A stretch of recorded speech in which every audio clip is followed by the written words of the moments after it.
आप भी सोचिएगा जरूर।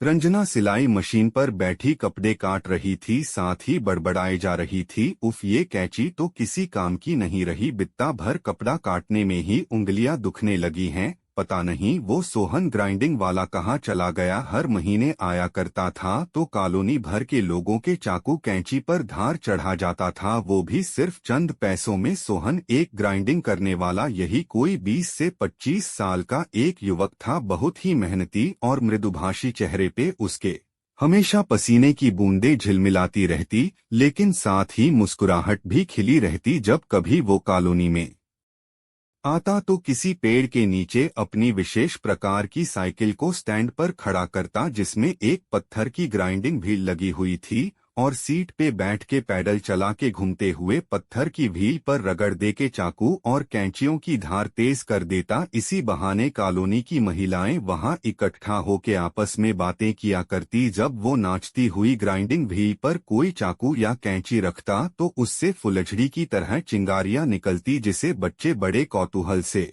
देखा करते और आनंदित भी होते। फिर वो बड़े ध्यान से उलट पुलट कर चाकू को देखता और संतुष्ट टहो के कहता, लो मेम साहब, इतनी अच्छी धार रखी है कि बिल्कुल नए जैसा हो गया। अगर कोई उसे 10 मांगने पर 5 रुपए ही दे देता तो भी वो बिना कोई प्रतिवाद किए चुपचाप जेब में रख लेता। मैंने अपनी 5 साल की बेटी मिनी को आवाज लगाई, मिनी जाके पड़ोस वाली सरला आंटी से कैंची तो मांग लाना जरा। पता नहीं ये सोहन कितने दिन बाद कॉलोनी में आएगा। थोड़ी देर बाद जब मिनी पड़ोस के घर से कैंची लेके लौटी तो उसने बताया कि उसने सोहन को अभी कॉलोनी में आया हुआ देखा है। मैंने बिना समय गवाए जल्दी से अपने बेकार पड़े सब्जी काटने वाले चाकुओं और कैंची को इकट्ठा किया और बाहर निकल पड़ी। बाहर जाके मैंने जो देखा वो मुझे आश्चर्य से भर देने वाला दृश्य था। क्या देखती हूँ कि सोहन अपनी ग्राइंडिंग वाली साइकिल के बजाय एक अपाहिज भिखारी की छोटी सी लकड़ी की ठेला गाड़ी को धकेल के ला रहा है,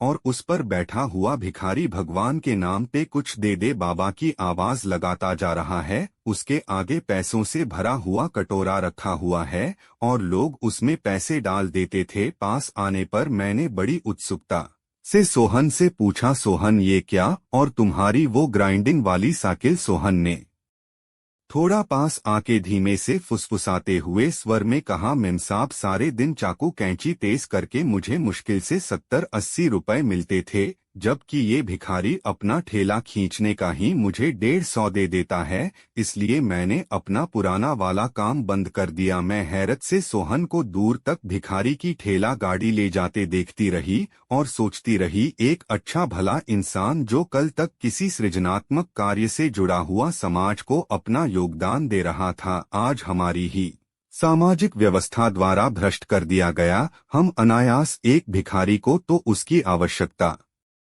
से अधिक पैसे दे डालते हैं, लेकिन एक मेहनतकश इंसान को उसके श्रम का वह यथोचित मूल्य भी देने में संकोच करने लगते हैं, उससे मोल भाव करते हैं। यदि हम हुनरमंद और मेहनतकशों को उनके श्रम का सही मूल्य चुकाए तो समाज में उसके श्रम की उपयोगिता बनी रहे, उसकी खुददारी और हमारी मानवता दोनों शर्मिंदा होने से बच जाए। यह हम सबके लिए विचारणीय प्रश्न है। आप भी सोचिएगा जरूर। सदैव प्रसन्न रहिए। जो प्राप्त है वो पर्याप्त है। जिसका मन मस्त है उसके पास समस्त है।